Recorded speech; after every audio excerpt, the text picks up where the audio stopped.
in history and geography to learn about the Jewish people, that these are all ways in which we teach our children about Judaism that only work because of their general education and that complement those skills.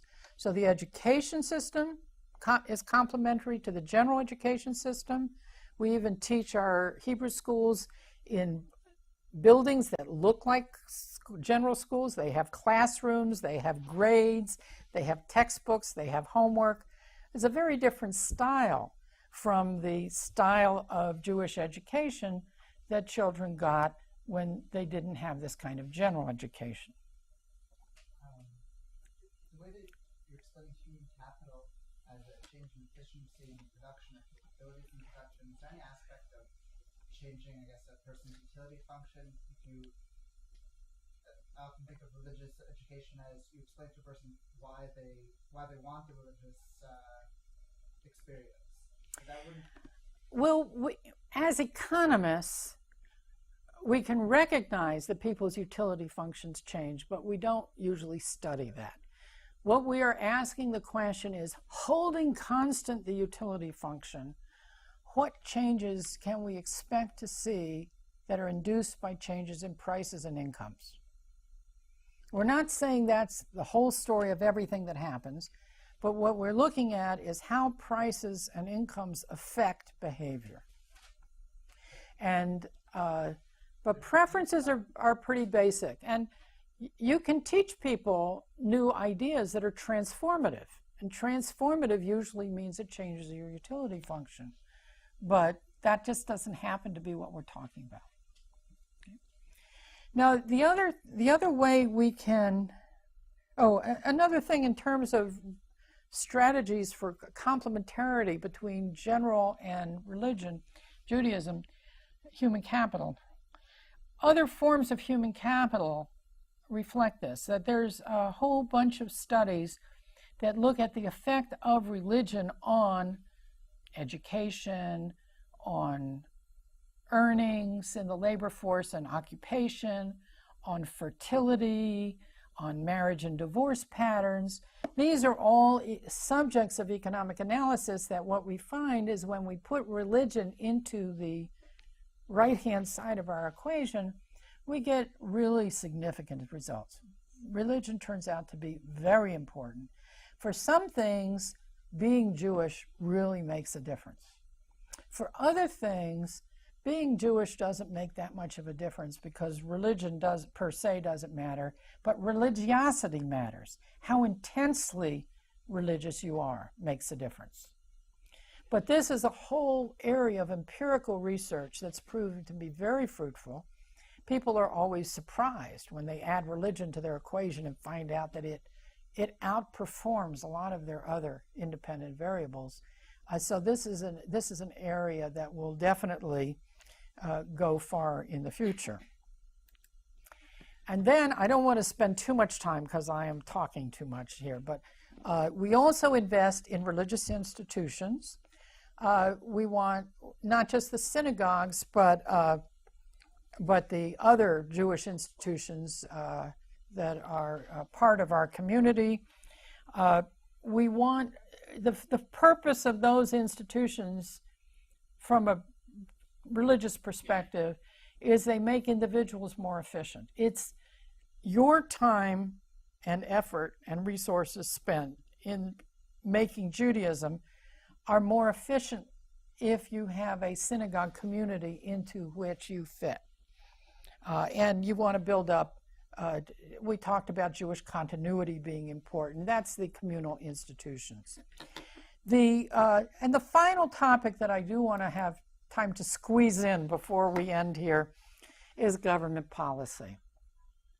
Now, as an economist, one of the things that's very interesting, once you've got goods and you've got a market for goods and services, they always ask the question, is it a competitive market? Or is it a monopoly?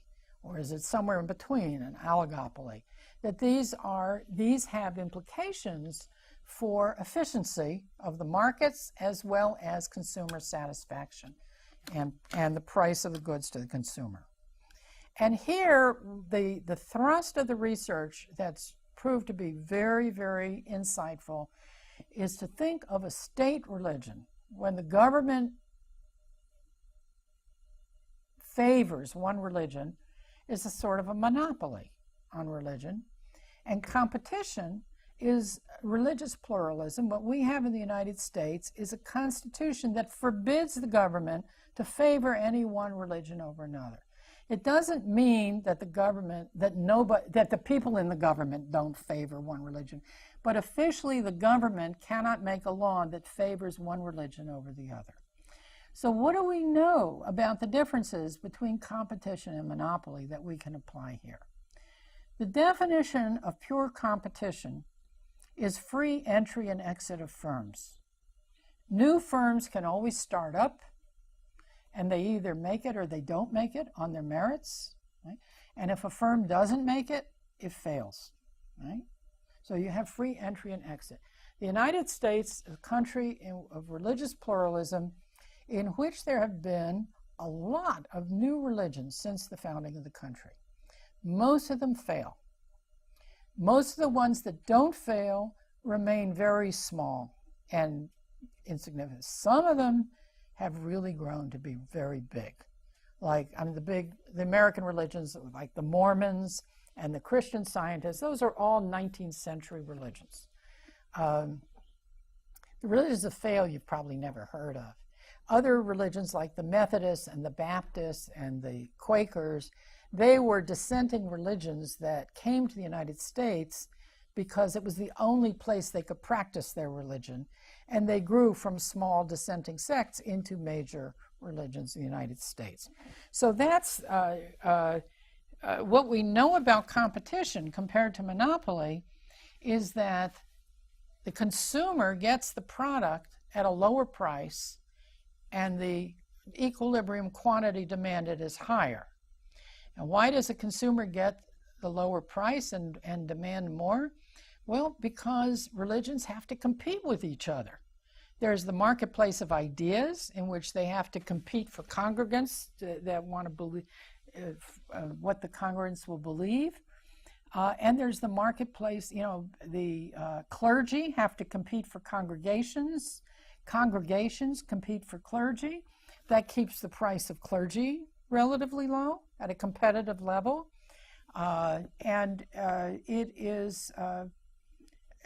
People can choose which congregation best suits their spiritual needs, and therefore they are more happy with what they're getting, and so they will demand more. People sort themselves out across congregations according to their preferences and according to their costs. And generally speaking, the United States, with its pluralistic religious